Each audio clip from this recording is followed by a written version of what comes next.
Deion Sanders warns Jaguars over Travis Hunter mismanagement, a message that could save a career. When Travis Hunter leapt into the air and snatched the ball near the end zone, twisting mid-flight and landing with a grace that only he could summon, fans were reminded of something they already knew. This was no ordinary rookie. This was Travis Hunter, the two-way phenom who redefined what was possible in college football, and now finds himself at the center of an NFL debate that may shape the trajectory of his career. Hunter's catch wasn't just a highlight. It was a reminder of who he's been since his days under Deion Sanders at Colorado. A player too gifted to be confined to one side of the ball. Cornerback or wide receiver, defense or offense. For Hunter, the answer has always been simple. Both. But the NFL is not college football. It's a different beast, one that grinds down even the most gifted athletes with 17 games of relentless physicality. And as expected, voices around the league have grown louder, calling for specialization. Some say Hunter must pick a side now, before the demands of playing both ways burn out his body and shorten his career. One of those voices belongs to Davante Adams, the all-pro wide receiver whose own body has endured years of NFL collisions. "I don't think it's possible to play both ways for an entire career for real," Adams said. "That's just a lot of mileage, and I don't know how long his career is going to be if he's playing that many snaps." Adams wasn't questioning Hunter's talent. Few would dare. Instead, he was questioning the physical toll. Could even someone as freakishly athletic as Hunter handle the wear and tear? When asked the same question on Politely Raw, Deion Sanders didn't hesitate. After all, no one has coached Hunter longer or knows his habits better. His response was a masterclass in both loyalty and conviction. "Well, I've been the head coach of Travis Hunter for 3 years, and he's played both. It was not mainly any side. He was mainly the dog. He was mainly the guy. And to get the best out of him, you've got to feature him. You've got to keep him involved because he's a big play waiting to happen." For Sanders, Hunter isn't a cornerback. He isn't a wide receiver. He's simply the guy. A rare blueprint. What makes Travis Hunter different? Hunter's resume already reads like something out of a video game. At Colorado, he regularly stacked 60, 70, sometimes even 80 snaps in a single game, contributing lockdown coverage on defense, then flipping to offense and torching secondaries with crisp routes and contested catches. He wasn't just playing both ways. He was dominating both ways. That's why Sanders bristled at the suggestion that Hunter should choose one side of the ball in the NFL. The blueprint that made him a generational talent in college, Sanders insists, can still work in the pros, if managed correctly. "Well, let's say he plays 66 snaps. I ain't picking a side. 33 and 33. That's who he is," Sanders said. Through 4 weeks of his rookie season, Hunter has logged 250 snaps, 152 on offense and 95 on defense. His workload has fluctuated.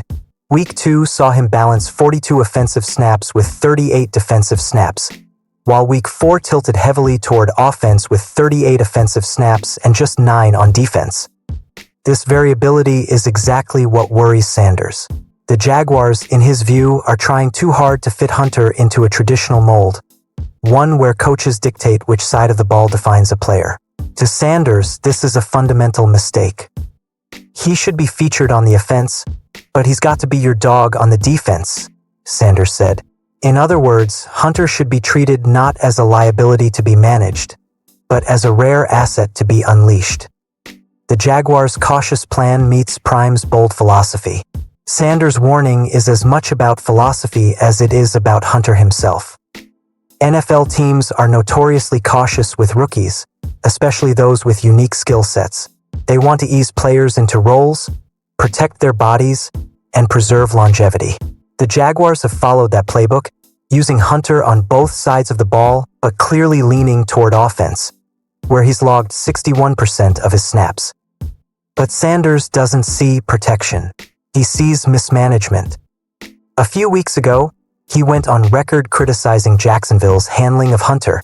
"They're not using him enough," Sanders said, pointing to his own 3 years of coaching Hunter as proof. I've seen it with my own eyes on an everyday basis for 3 straight years. I know how you've got to take care of him. He never practiced on Tuesdays, but was ready to play hundreds of snaps on Saturday. This revelation is critical. Sanders had already devised a system for managing Hunter's workload in college. Limit practice reps, but unleash him fully on game day. That balance preserved his energy while maximizing his impact. Sanders believes the Jaguars should follow the same model, rather than trying to ration Hunter's contributions by cutting back on his defensive snaps. The NFL lens. Why two-way players are a rarity. The skepticism surrounding Hunter isn't new. The NFL hasn't seen a true two-way star in decades. The closest modern example is Charles Woodson, who occasionally lined up on offense early in his career but was primarily a defensive back.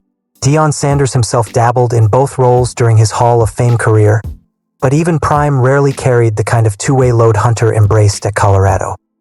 Why? Because the NFL is unforgiving.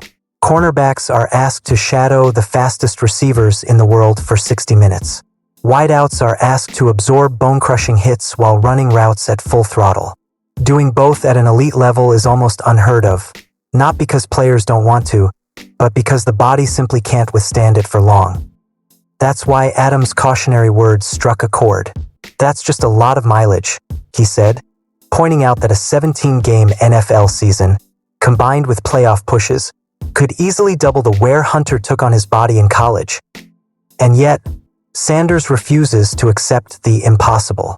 For him, Hunter represents a once-in-a-generation talent who can shatter conventional wisdom.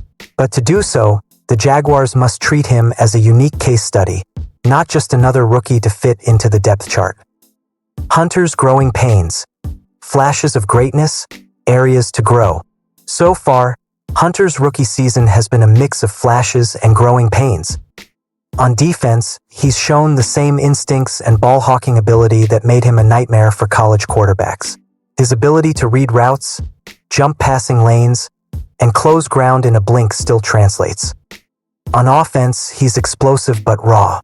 His highlight plays, like the end zone saving catch, demonstrate his natural athleticism and hands. But route running remains a work in progress, as Sanders himself acknowledged. The difference between college and the NFL is subtle but crucial. Defenders are faster, coverages are more complex, and separation requires not just speed, but precision. Hunter is still learning, and that's perfectly normal for a rookie. The question is whether Jacksonville will give him enough offensive volume to develop those skills while also allowing him to sharpen his defensive dominance. Why Deion's warning matters. Sanders' warning to the Jaguars is not just about protecting Hunter's body. It's about protecting his identity. Travis Hunter is not a cornerback who moonlights as a receiver. He is not a receiver who occasionally lines up on defense. He is both. And stripping him of one side of the ball risks diminishing the very thing that makes him special. Travis is one of a kind, man, and you got to treat him as such, Sanders said. This isn't just a proud coach defending his former player. It's a mentor insisting that the NFL not rob Hunter of the uniqueness that made him a generational draft pick in the first place. The road ahead. Unlocking Hunter's true ceiling. Hunter's rookie season is still in its infancy, and patience is warranted. He's learning the playbook, adjusting to the speed of the NFL, and facing physical demands unlike anything in college. But Sanders' point is clear. If Jacksonville wants to unlock Hunter's ceiling, they must lean into his uniqueness, not away from it. They must build game plans that maximize both sides of his talent, while managing his workload smartly during the week. As Sanders himself put it, he just loves the game, loves studying. He's one of the greatest I've ever seen do both simultaneously. My rule is I'll let anybody do it, as long as you dominate. Domination may not come immediately, but if Hunter is given the right role, Sanders believes it will come. And when it does, the league will have to rethink what is possible in the modern NFL.